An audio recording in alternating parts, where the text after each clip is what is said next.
শ্বশুরবাড়ি আসছিলাম।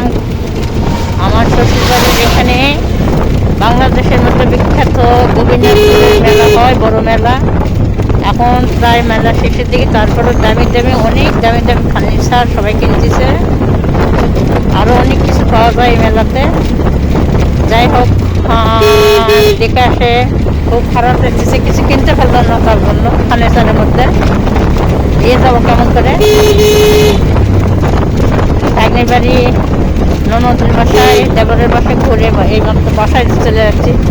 আর বাসার বাইকরা আসার সময়টা খুব খারাপ লাগলো। সবার ছেড়ে আসলাম, তার জন্য সবাই মন খারাপ করেছে। ভাগ্নে বলতেছে আমি চলে যাচ্ছি, আমার খুব খারাপ লাগতেছে। ননদ বলতেছে, ভাগ্নে বলতেছে, দেবরের মেয়েরা।